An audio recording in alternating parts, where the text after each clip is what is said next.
2025年啊11月9號啊，咁今日嚟到大嶼山行山啦，咁就行上去蓮花山嘅諗住啊，咁由呢度南山營地即係鳳凰徑係咪第2段咧？啊，咁就喺呢度上山。咁呢度上山咧就比較冇咁急促啲嘅。咁上次嚟咧都好似係咪疫情嚟嘅？唔記得咗啦。係鳳凰徑第2段，咁呢度有個打卡位啦。咁今日咧就唔會上大東山嘅。咁其實今日有個目的地想去想去好耐咧，應該講OK， 咁而家行上山先，今日都幾多人。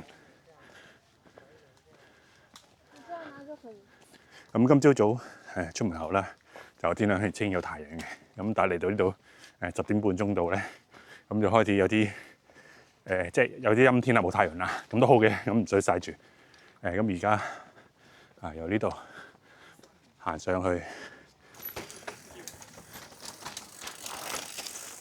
據我所知啦，咁大嶼山係有越野單車徑嘅，不過就唔記得邊一節啦。咁要睇翻地圖先，咁同埋啦。又係嗰句啦，單車入咗唔應該去嘅地方咧，就會俾漁農署執嘅。咁要上庭嘅，就唔係話罰款咁簡單所以好麻煩嘅。所以踩單車嘅朋友仔咧就小心啲啦。咁遠望咧可以見到大東山嘅山頂嘅不過今日唔會經上大東山。雖然咧就冇咗太陽啊，唔使曬住啊，咁但係咧就冇風啊，咁幾翳焗下，咁同埋咧不斷上斜。不過咧呢邊咧已經比大東嗰邊上斜咧嚟講咧，呢度已經係比較冇咁斜噶啦。OK， 咁呢度咧就更加開揚，咁可以清楚望到成個貝澳啦。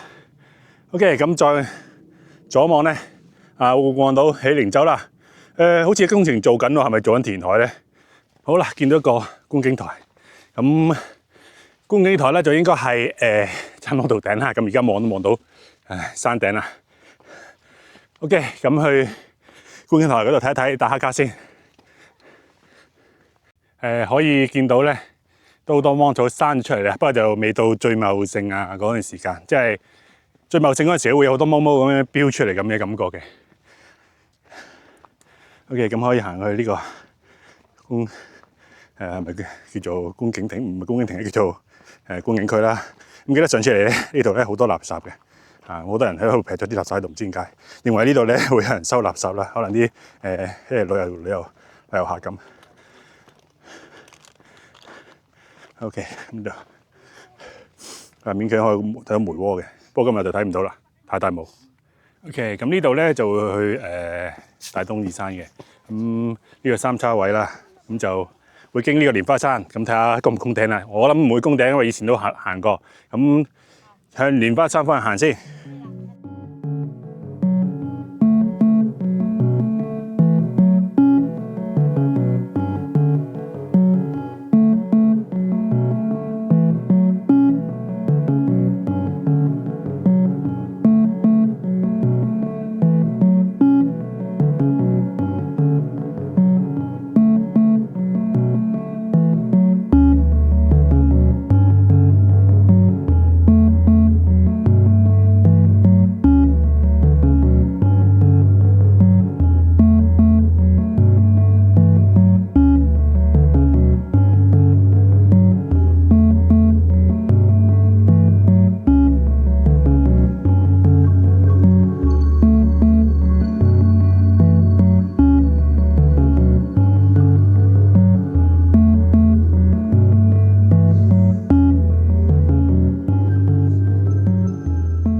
OK， 咁呢度有個分岔口啦。咁應該呢度咧就上去蓮花山山頂嘅。唔上啦，因為天氣啱啱出太陽咧，太熱咧，我費事上啦。咁就因為以前都上過。咁而家繼續向前行。應該再向前行咧，路況會比較緩和啲嘅。咁呢條啦，叫做咩咧？白芒長廊，唔記得咗叫咩名啦。咁應該係以前白芒村啲人去梅窩咧行嗰條山路嚟嘅。既然目的地係回窩啦，咁正常唔會啲人就唔會行上蓮花山頂嘅，咁會沿住呢個山脊慢慢咁樣行翻去白芒咁樣嘅。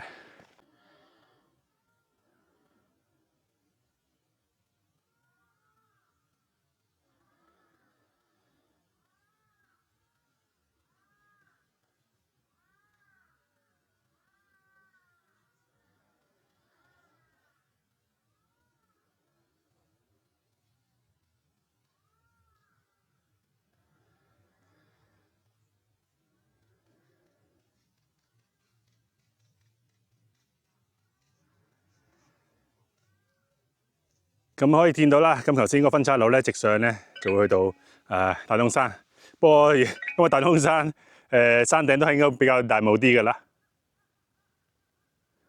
都會睇唔到咩風景，有啲肚餓添。咁就睇下冇地方可以休息食嘢啦。咁諗住開爐嘅，要揾笪，因為而家多人行山啦，要揾笪隱蔽啲地方先可以煮嘢食。OK， 咁。而家要揾個地方先得，唔知會唔會落雨啦？咁落雨就冇驚嘅，不過咧就揾唔到一個可以開壇食嘢嘅地方。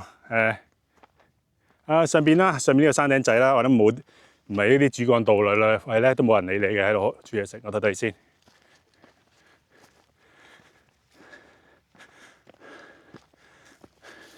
睇下夠唔夠位。開爐煮嘢食啦！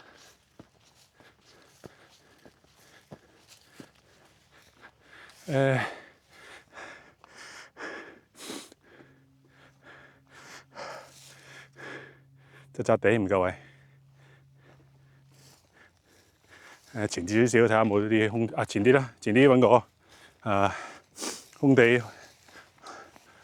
前面啦，係前面可以就喺度開爐啦。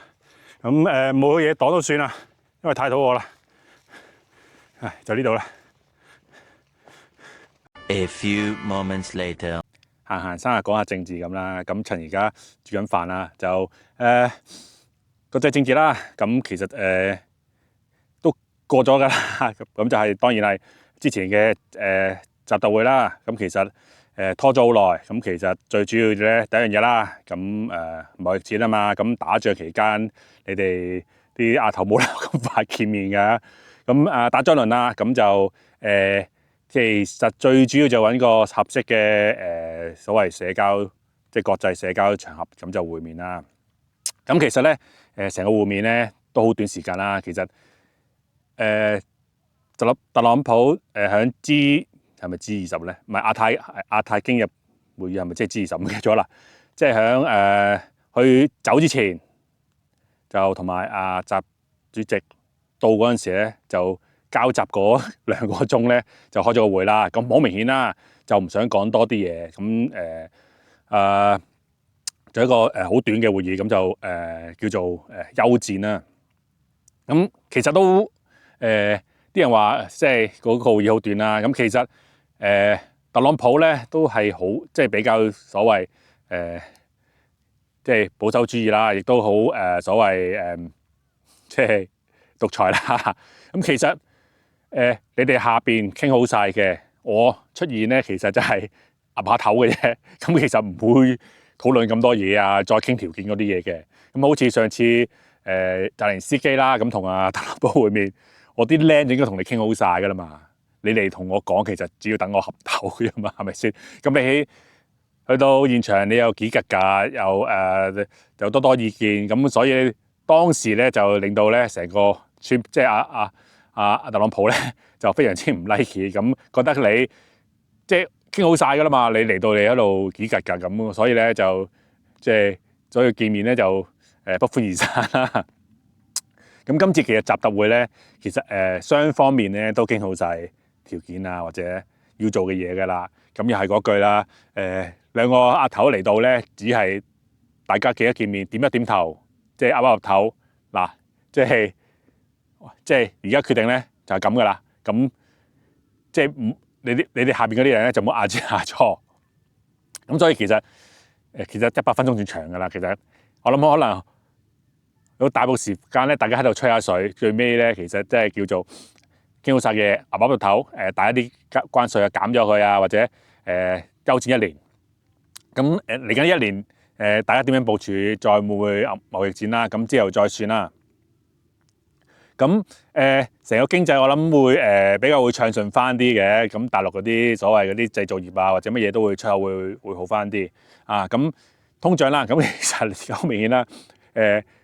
美國通脹咧就升緊嘅啊。咁睇個指數就咁所以咧特朗普都需要一個即係休戰啦。咁其實正式加關稅咧，其實係11月尾，咪10月頭。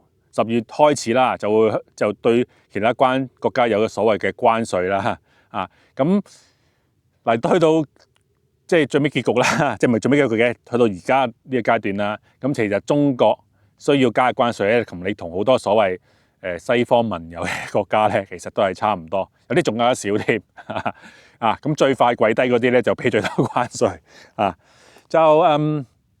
咁其實就係水退咗又知邊個冇着褲㗎啦。咁好明顯啦，可以講話大陸喺呢次所謂關稅戰嚟講咧，係捉啱一條，即係叫做部署得啱嘅，捉得啱嘅。所以即係講政治啦，咁國際形勢啊，其實共產黨即係好多所謂嘅國際專家啦，鳩噏其實嗰個係鳩噏當被吸啦，刷流量啦。咁其實睇國際政治，共產黨咧，即係國際形勢唔係國際政治。睇國際嘅形勢咧，共產黨我諗係即係數一數二嘅啦。咁當然佢會有錯，即係有錯嘅，咁咧冇可能聖人每次都估得啱嘅。咁但係佢個形勢判斷咧，其實近呢10年20年咧，其實已經係好準確嘅啦，唔會話因為有時所謂輕稅門下啦，有時共產黨得到嘅數據咧都未必話準，即係本身都準確，因為有時有啲下邊拱啲數據上係假㗎嘛，係咪先？所以有時會判斷錯誤嘅。咁但係隨住而家所謂科技流通啊，或者即係佢哋睇民情嗰啲嘢都會更加準確啦。咁所以佢哋即係嗰個對形勢嘅判決咧，只會越嚟越準嘅啫。咁另外香港啦，香港嚟緊就係立法會選舉啦。咁9月12月9號啊，定7號唔記得咗啦。12月頭㗎啦，記得係一定係禮拜日嚟㗎啦。而家冇假放嘅。不過咧，即係啲人話咧，如果你投咗票之後咧，你攞張嗰張多謝卡啊、歡迎卡咧，咁就可以有半日假揾翻公司。咁我唔知啦，我就冇㗎啦。咁之前做得最行嘅就係話七上八落啦，咁咪七上八落嘅。佢就話70歲打上嗰啲，即係70幾嗰啲咧就要退啦。咁你問我啦，合唔合理啦？唔合理，我應該咧覺得咧65歲就應該要退休添㗎啦。咁你阻住啲後生政治人上位咧，咁其實係死罪嚟嘅。你點解民主派或者民主黨啦，點解會撥落咧？咁其實就係好多所謂嘅元老級咧，就唔肯退落嚟，成日都爭住嗰個即係議席位啊。有啲咧就退而不僵啊，即係明明即係讓咗位俾人啦，咁但係亦都要做太上皇。咁你變咗你成個黨就唔係變咗唔係冇咗活力啊，而係下邊啲人作反啊，知唔知啊？所以變咗走咗一紮所謂嘅勇武派走咗出嚟啊。咁最尾即係滅黨咯。咁另外啦，就係所謂冇競爭啦。咁阿爺咧就即係其實咧就總得個人咧，你可以入閘。你最尾點樣？即係好似之前話唐英年、梁振英之爭啦。我送得嘅人咧，你都可以入閘。咁你哋點樣爭咧？咁係咪最尾隨定音啦？咁我唔知啊。咁始終立法局咧就係直選嘅投票嘅。咁正所謂各施各法，各馬各責啦。咁最後得出嚟結果咧，咁都比較所謂激烈嘅，好多時咧直選委咧而家所謂有10個區啦，每個區2席，咁好多時咧都有所謂10個人，唔係10個人啦，6個人爭2個席啦，咁樣應該係都會激烈嘅，不過肯定冇以前咁激烈㗎啦。咁至於會唔會話有以前有即係60%投票率，我覺得就肯定冇㗎啦。咁樣講翻你原本6-4比啦，咁當你啲人有嗰40%都係繼續會投嘅。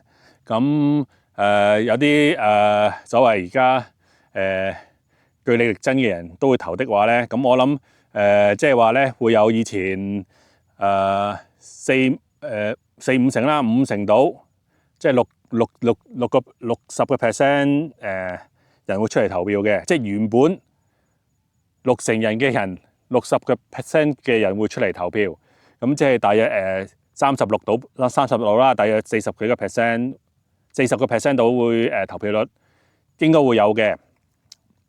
咁但係啦，就一個選舉，如果你所謂合資格嘅人投票得嗰40%咧，當然所謂認受性就非常之低啦。咁當然民主選舉就係呢樣嘢啦。你唔出嚟投票咧，唔代表你唔係唔認同呢個選舉嘅。另外啦，咁想講即係另外比較我自己對新聞即係嗰啲科技新聞係比較關注嘅，咁就啱啱好啦，就早呢個禮拜啦，小鵬就推出咗個所謂人形機械人啦。咁人形機械人咧就其實就好10幾20年㗎啦。咁之前波士頓即係美國啲大 NASA 科技公司咧，其實都不停咁推所謂嘅人形機械人嘅。咁佢有咩特點咧？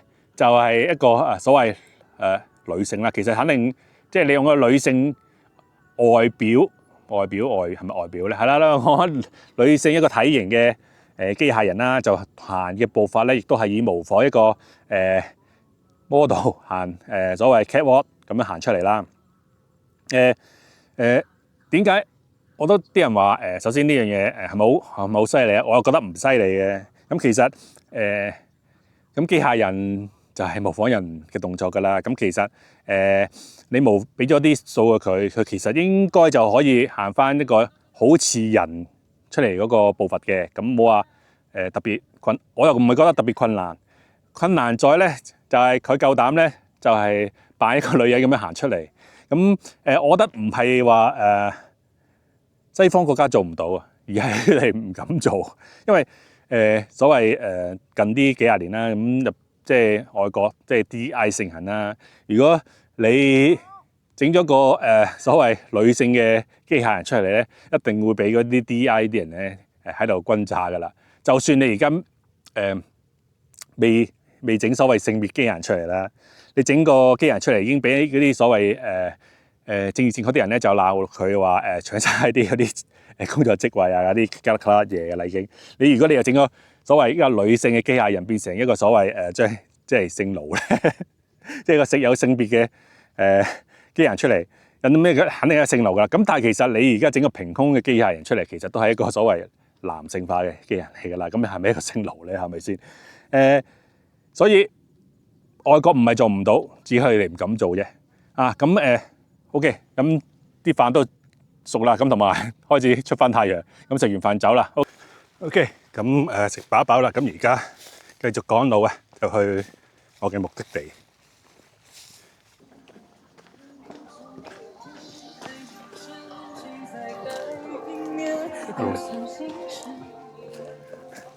咁頭先經過啦，真係好多大陸講國語嘅遊客啦。咁無處不旅遊啦，咁冇話必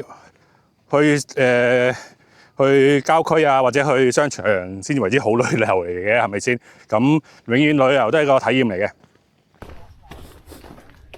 OK， 咁嚟到呢度係應該係呢個分叉位啦。咁應該沿住呢度落去咧，就係有冇旗仔？有旗仔喺度。就係落去目的地嘅天書壁啊。咁講翻自己故仔先啦。咁其實自己行山咧，其實都想去呢個地方好耐噶啦。咁以前行山咧就行黃龍石澗咁其實行過一兩次，不過行過一兩次之後咧就丟低咗啦。咁因為你行黃龍石澗咧，其實你行唔晒，一次過行唔晒打晒所有嗰啲景點嘅，所以呢個天書壁咧，我就行咁耐山咧就未嚟過嘅。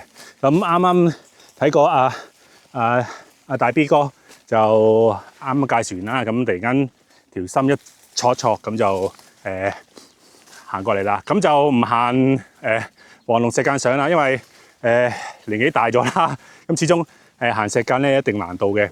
睇睇下，哇！睇咪呢條路先啊？呢個路碑咁清晰，應該好多人行噶啦，應該喺呢度啦。應該就呢度落去天書壁。咁如果後生咧，就應該喺黃龍石澗行上嚟。OK， 咁大家睇下能唔能去啦。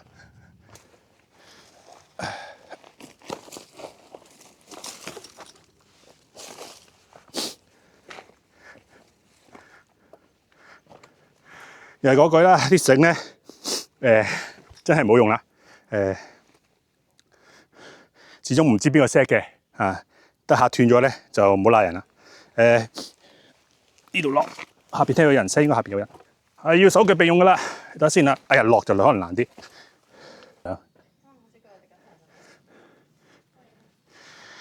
咁呢度落嚟就即刻到啦。哎呀，有少陰涼。OK， 咁有一個天然岩石，被啲風雨侵蝕，成為一個唔知點解會爆開啱好一個比較直角嘅裂紋啦。咁應該落雨可能會個 feel 好啲嘅，就即係少少水落嚟。咁應該呢度咧落去可以落到去黃龍石澗嘅。咁其實呢度應該係黃龍石澗其中一條，唔係黃龍石澗主澗嚟嘅。咁上嚟係真係要揾即係熟悉嘅路或者有地圖有晒所有嘢先好上嚟啦。OK， 咁影翻張相先。呢個相翻去先。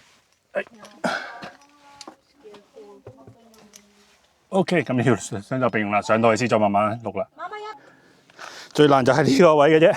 咁呢條上去咧就慢慢上，咁就應該冇乜問題嘅啦。啱啱擒完上嚟咧，就有班人落去啦。OK， 咁行完今次最主要嘅目的地啦，即係天書壁啦。咁就最簡單方法咧，就沿住呢個白芒走廊啦，咁直接去翻白芒啦。咁有啲人咧會去埋啲頂攻埋啲頂嘅。即係後生的話咧，就如果當年後生的話，就攻埋頂噶啦。咁而家咧可以直接行翻去白芒嘅。咁白芒應該係好似有巴士，唔知仲有冇啦？記得有巴士要去白芒去東涌市中心嘅。咁而家好行過去白芒先。OK， 咁行到嚟呢度啦，咁可以清晰咁見到清晰唔係清晰啦，可以如果天氣好咧，就可以望到成個機場噶啦。不過就咁煙霞比較重啲。繼續向前行，咁應該咧有之前啦睇片咧就話呢度有條捷徑直接落去東涌嘅。我記得嗰條路我肯定行過，因為當年我行蓮花山嗰陣時咧，都係抄嗰條路咧落翻去東涌嘅。咁今次唔抄嗰條捷徑落去啦，咁直接行到去白芒算啦。就咁睇咧都有排行，因為睇個斜幅咧條路嘅斜度咧同埋佢嗰個距離去到水平線嘅距離咧都仲有好遠。如果以咁嘅斜幅慢慢落咧，咁我諗有排先去到白芒啊！咁希望3點鐘到啦啊！咁講翻歷史啦，咁以前東涌未有嗰陣時咧，就梅窩其實咧就係大嶼山嘅市中心嚟嘅啊！咁所以咧其實呢條路咧行緊呢條路咧，就係以前咧白芒村啲人咧即係可能去梅窩嗰邊，即係可能。做即係點樣啊？買啲日用品啊，或者做貿易嗰啲咧，都會由呢個山路咧就係啦，呢度哇，由呢度行落去，咁就係一條捷徑嚟㗎啦。咁見到啦，有啲人喺度落咗啦。我記得以前咧就行呢條落翻去東涌嘅，咁今次咧我直接行去白芒啦。咁有人漏咗副眼鏡，應該呢個咧係咪藍牙嚟嘅？係咪貴嘢嚟先？唔知啊，擺翻喺度啦。希望咧佢有機會翻轉頭咧就攞翻啦。OK， 咁而家行去百芒就咁啦，真係，嚟到呢度咧就哇，全部都係樓梯級啊！咁如果膝頭哥唔係咁好嘅朋友仔咧，咁就落呢度落咧真係有啲問題。我而家都覺得膝頭哥有少少痛啊。OK， 咁而家慢慢行落去啦，千祈唔好急，一急咧就好容易受傷。哇！膝頭哥要痛啦已經，就係到啦，同埋就係冇電啦，算啦，條邊嚟呢度，希望咧落到底仲有少少電。咁終於嚟到呢個石屎路啦，咁唔知點樣行啦，睇下地圖先，咁最好就揾間士多有汽水飲嘅買飲啦。